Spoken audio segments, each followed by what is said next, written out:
Hello everyone and welcome back to the channel. In this video we're going to be working on this BMW F10. It's going to be exactly the same on F11. Doesn't matter if it's N47, N57 or some of the other engines. If it's not identical, it's going to be almost 99% the same. Obviously I'm excluding the M series. In this episode we're going to be replacing the two lower control arms, the ball joints that connect to the hub and the subframe. So we're going to be replacing both sides. I'm probably going to show you just one side because it's repetitive and it's going to be exactly the same process on both sides.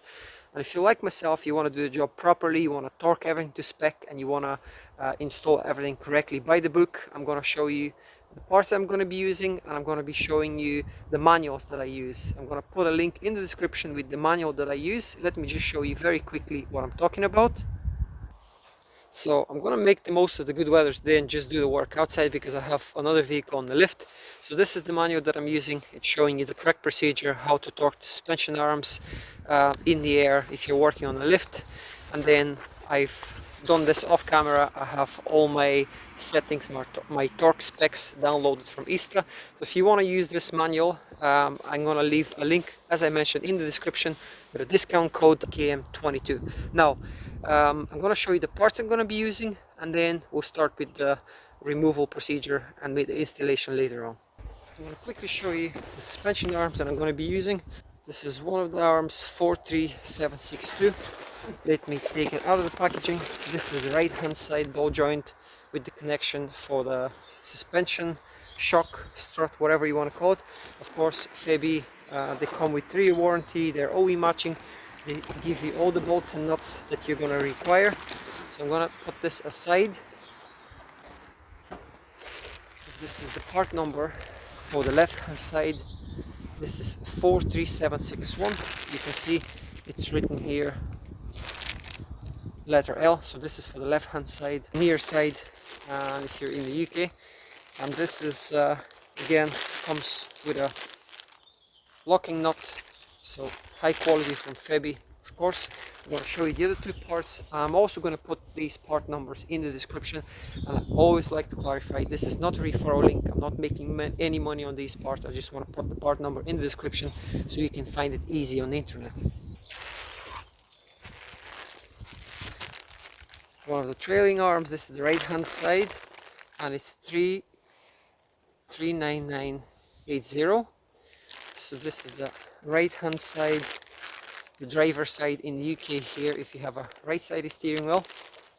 And finally, this is the left hand side trailing arm. This is 39979. You can see the L on it, so you can't really get it mixed up. You can see the ball joints here. They're super tight, you can hardly move them. They're nice and tight. Of course, they're brand new. You've got a spare nut here as well. So yeah, let's get this box out of the way and let's start installing these parts in place. I've supported the jack underneath just in case, so this is absolutely no way this will drop. I hate working under a car which is unsupported properly. So I've done the same thing on the other side. I've got another trolley jack, and yeah, let's remove the wheels. I'm going to remove some plastic covers and stuff like that. I might do that off camera, but I will let you know obviously what I'm removing. And we're going to follow the manuals, the BMW manuals and the full procedure, and do this job properly.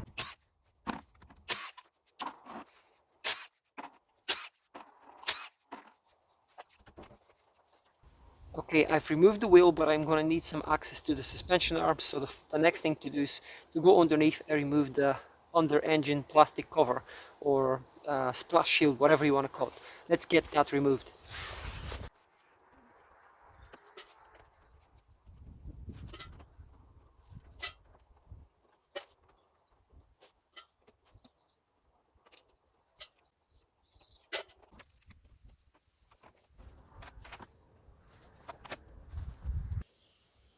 The next job after the removal of the lower under engine cover, we're going to remove this plastic cover here as well that covers the suspension arms, the joint that connects to the subframe. So take these screws out. These are 8mm screws.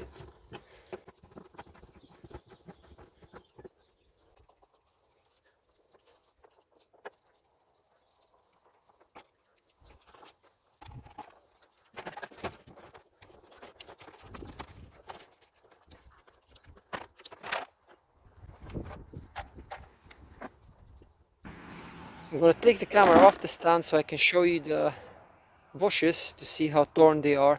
So it's a good job we're replacing everything right now. Just hope you can see it from this camera angle, and then there's hopefully sufficient light to show you. But this bush is torn. It's not as bad on this side, but I'm going to show you the other side. It's even worse over there. So let's come out of here. So that's no good. But the problem is the ball joint, which you can't really see from here. So whenever we take it off, you're going to see the full extent of the damage here. The first nut, or the first joint we're going to disassemble, is going to be this one here. Now the BMW manual says that you have to loosen this nut and remove the track rod end. We're going to try and do this job without disturbing the track rod end. If we can, if not, we're going to take it off. But for now I'm going to attempt to replace these two arms without the removal of the outer track rod end.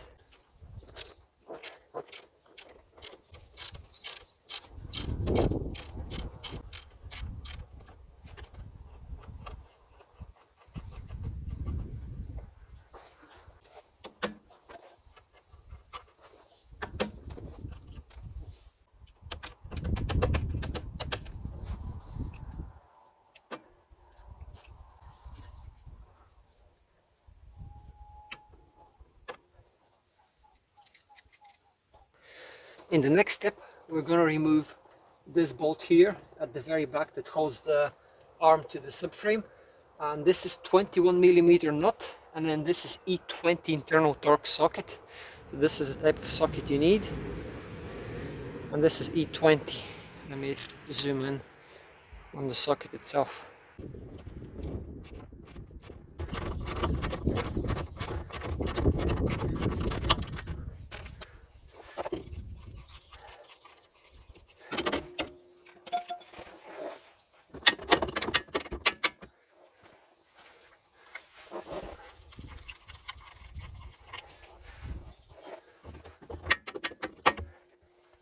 Just to let you know, the BMW manual tells you to remove this clip and take that cover off. We're going to try and remove this without disturbing the steering rack.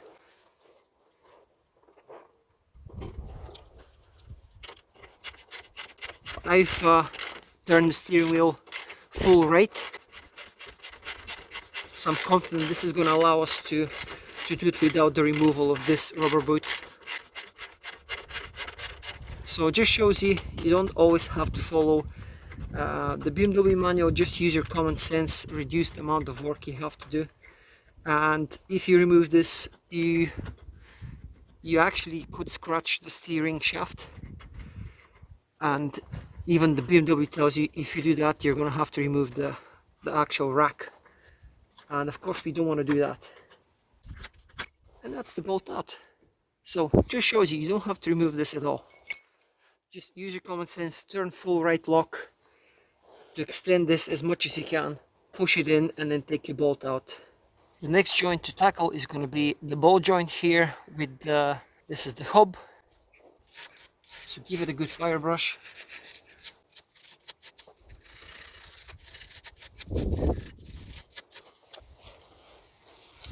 And this one here is 24mm socket.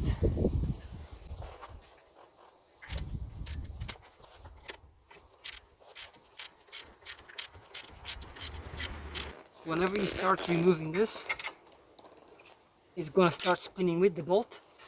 So what you want to do is you want to get a 6mm Allen key and just lock it in place. Be gentle not to damage it.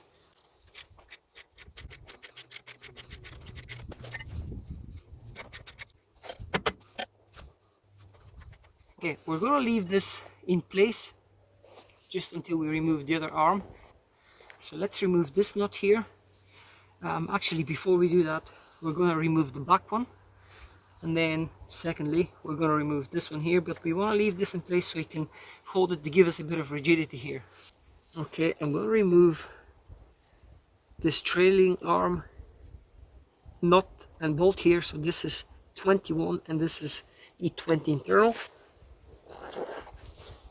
we've got a very limited space on the right hand side and you can't really turn the ratchet, so I'm gonna lock the ratchet and turn the bolt.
The reason I'm not fully tightening these bolts is because I want to tighten everything with the weight of the car on the ground. So I've got a proper ramp for this job. I'm going to tighten I'm just literally going to snug them up a little bit without putting any tension on them. And then we're going to tighten these two as well. So I've tightened by hand, just snug them up. This one here, and then we're going to do these. I've just done that. And yeah, then after that we're gonna do the same on the other side. I'm not gonna show you the footage because it's gonna be literally the same process. And then I'm gonna show you at the very end whenever I'm adding and torquing these to the correct spec on the ramp.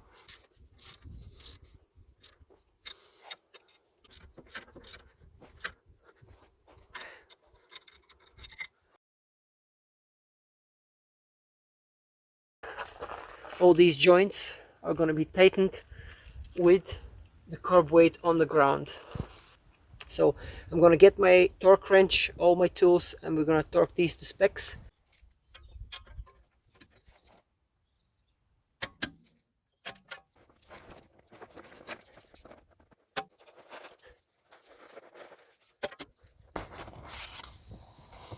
(100 meters plus 90 degrees). This is the strut to swivel bearing 2AZ. Use my referral code, which is KM22. These are great manuals. They show you everything in detail. They're perfect. They're original Easter manuals, by the way, so it really is worth getting these if you're going to work on your own car. Now, I've already torqued this to 100 Newton meters for joining torque, and then 90 degrees. This one here is going to be, let me just check, This is going to be exactly the same, 100 Newton meters plus 90 degrees. Okay, let's go ahead and torque this joint here. So this is going to be 90 Newton meters jointing torque. After you apply the jointing torque, which is 90 Newton meters, then you're going to torque 180 degrees. Okay, let's go ahead and tighten this joint here as well. So this is as per the manual. This is 1AZ. 1AZ highlighted here is 85 Newton meters plus 180 degrees. Let's go ahead and do that.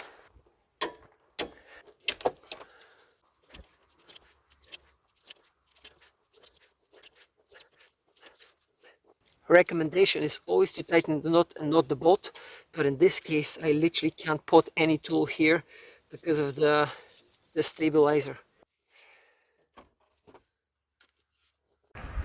So this is the last joint we have to do. It's going to be 85 Newton meters plus 180 degrees as well.